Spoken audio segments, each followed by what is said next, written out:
Do you ever find yourself in an argument or maybe just a discussion with your partner and this random thought comes through your head along the lines of, am I nuts? Or even, this is crazy. Am I insane?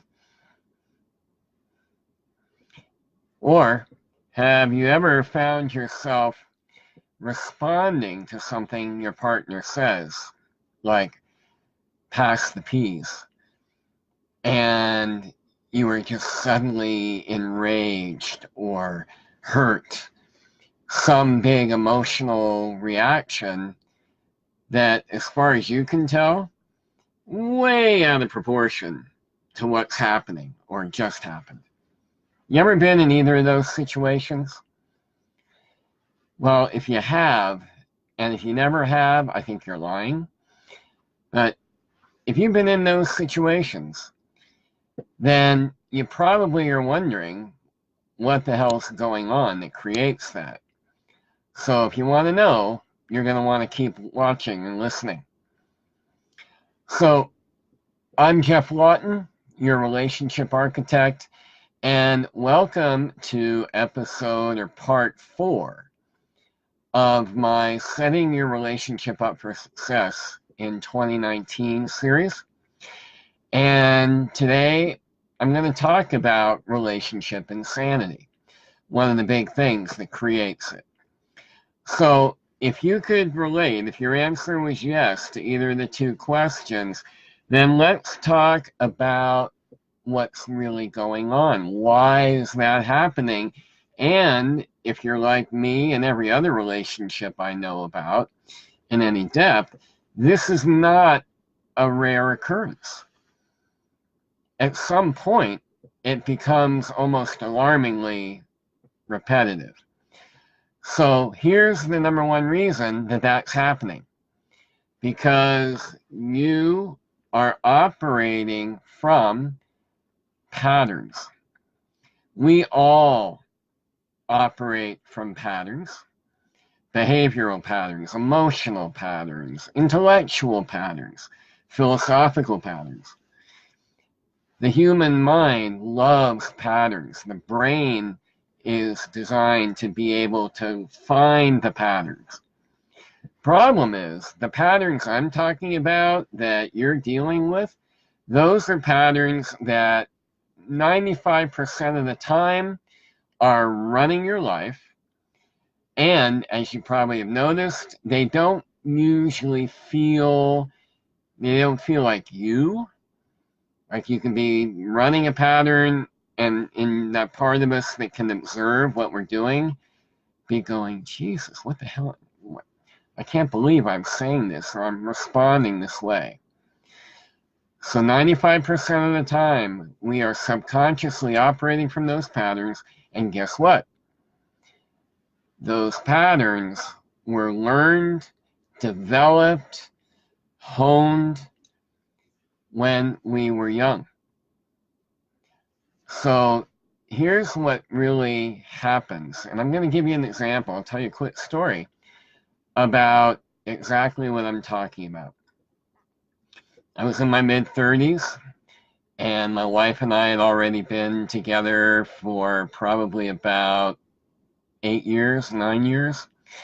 And I'd come home from work, and we were having dinner, and she just asked me if I'd be kind enough to take out the garbage after I got done eating.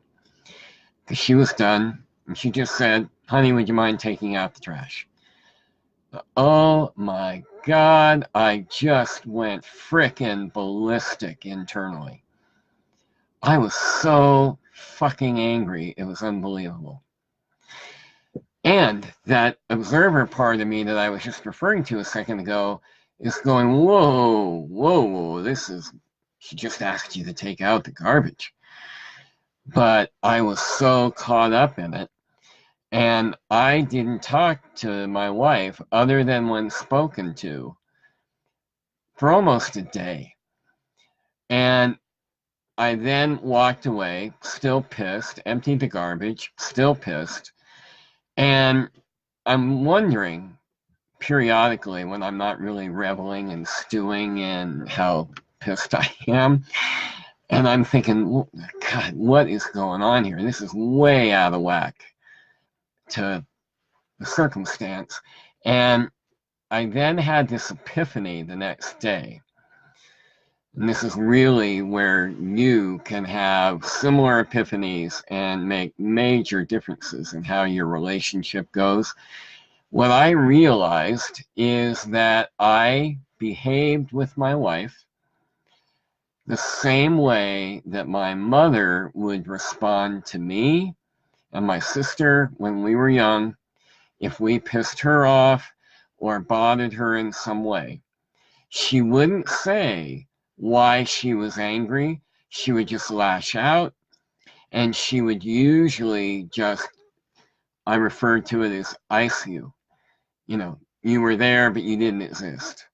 And she'd give us the cold shoulder, silent treatment, but glaring at us, you know. And it was just this passive aggressive, screw you, you pissed me off, and I'm not going to tell you why. So I realized I was doing one of those things that I remember being in my late teens, early 20s going, boy, if I ever get a relationship, I'm not going to do that to my kids or to my partner. And there I was doing it. It was both appalling and it was, looking back on it, I didn't quite get this at the time, a godsend. Because that's when I started really getting this whole thing about patterns. So typically what's happening is you're repeating how you were trained to respond. We're trained in our family of origin just by watching our parents. It's not like they set up an easel and say, okay, let me tell you every dysfunctional way to deal with a conflict. But when we're little, we're watching it, our brain's taking it all in, it's all getting wired in, and so there's just this unconscious default of if this, then this is how I need to respond. And we just find ourselves doing it and often making a mess in the process, right? Another thing that's happening is that when we get really reactive like that, we're starting in a fairly rational, reasonable, maybe even partially connected conversation. And then all of a sudden, that pattern wants to come up and we get amnesia that we're adults and there are other options besides icing, getting passive aggressive, being aggressive, and just, you know, screw you and the horse you rode in on. And all your partner asked you to do was pass the peas. You'd be amazed. So what that's all revealing is that you have some need or a want, those are two different things, that is not being met. And when we get really upset like that, it's probably a really old need that the current situation has unearthed. You might not even have realized that this was a need you had, but now it's up. That young part of us wants it to be met, and I mean right now. And of course, our partner has no idea that's going on, but then that young part of us gets pissed off at them because they're not meeting that need. That's where it starts feeling insane. Makes me think of Einstein's definition of insanity. Doing the same thing over and over again and expecting a different result every time. So when you do the patterns that really didn't work well for you growing up, and now you're doing it as an adult with your partner, guess what? You're probably not going to get any significantly different results than your mom and dad did. So that young need is wanting your partner rather than using your own internal resources to fix it, make it better for you, reassure you, help you feel more secure. That's what's really going on. Another variable is that you're probably scared and or your feelings have been hurt. Okay, so that leads into what can you do about this? When this comes up, how do you address it so that your relationship keeps improving rather than just continuing to have both of you scratching your head, wondering, we're good people, we love each other, how come we are fighting so much? How come I'm feeling so frustrated so much of the time? So here's the first thing that you can do. I'm going to give you about 4 things that you can start with to begin making a difference in here. One is remember. If you only remember this one thing, this could change your entire relationship, not to mention the rest of your life. Your partner isn't like you. Your partner doesn't think like you. Your partner may not have the same emotions tied to the same triggers that you do. And if I want to bring gender in for a moment, men often expect, unconsciously, women to be like men, and women expect men to be like women. It ain't ever gonna happen, folks. You've got to realize your partner, even if you are a lot alike, they don't think like you, they don't process like you do, most likely. So, stop expecting that. Second tip, just like we told our kids, if those of you have kids that are young or were young once upon a time, remember the expression, now use your words, honey. Well, we need to do that too. Emotions come up, feelings come up, and they're really strong. And then we expect our partner to know why we're so pissed and make it better, and we're not communicating. You've got to talk. And before you say anything, even if you just got to go, whoop, time out, I'll be back in 3 minutes, and go to the other room and do some deep breathing, calm yourself down, and look at why am I so reactive right now. And the best place to begin, if you're not sure, is are you hurt, meaning your feelings are hurt, and nor are you afraid of something? Because those 2 things, separately and together, will bring up anger. Maybe something has brought up sadness, and it's easier for you to roar than to cry. So do the self-looking first, then come back and go, okay, you know, like if I could do it over again with my wife when I was in my mid-30s, I would have said, oh my God, that tone of voice you just used reminded me of my mother, and my mother had this obnoxious habit of giving me something to do, and then before I'd even started doing it, giving me 2 or 3 other things to do. You know, when I was too young to keep track. So it would throw me into overwhelm. So I totally got triggered into a young place, and I responded from a teenage place, which just doesn't work very well when you're 2 adults trying to be adults.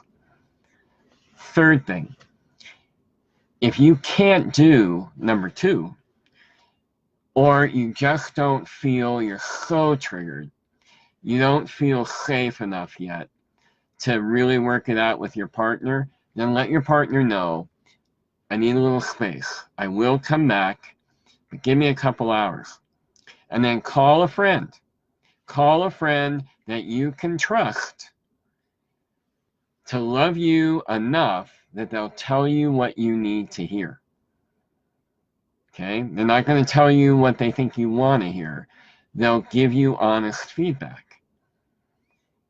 And then you can work it out with them a little bit, vent some more, let more of that emotion come out, because you can ask your friend, can you just hold space while I vent? And then once you pass that, then go ahead, and come back to your partner and share what you learned. Take ownership. And that's the last tip.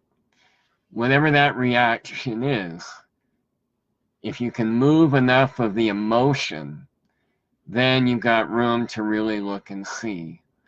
All right, if I presume that this is really all about me and not them, then how do I want to respond? And what is the need and the want? And present the need or the want to them. After, this is the important part, after you've made sure, is this a need that I can generate and take care of myself? Or maybe you just need support. So you just say, well, I had a really rough day at work. I'm feeling pretty wobbly inside, and I just need some loving attention. Can you give me some of that? Okay. That all begins to break the insanity. So if you find yourself going, oh my God, I did it again, just means that these younger parts, these patterns that you learned growing up and that you've been mimicking, refining a little bit here and there, that you've been mimicking them, and it's just automatic, well then there's work that you can do to find out what the more effective ways of getting your needs and wants met and how to communicate and deal with conflicts that come up when needs aren't being met. So, if you want some additional info about some ways to do that, then this might be the perfect tool for you. Building a Conflict-Proof Relationship by yours truly. Short, small, quick read, cookbook. Cookbook for how you can start making a difference in dealing with those insane moments. It's on Amazon. All right, that's it for today. I will be back on the 31st, Thursday, a couple days from now, with the last part of the series. And in that part, I'm going to be talking about one of the things that most people don't ever tell you that you need to be really clear about, that if you're not, just keeps creating more and more problems.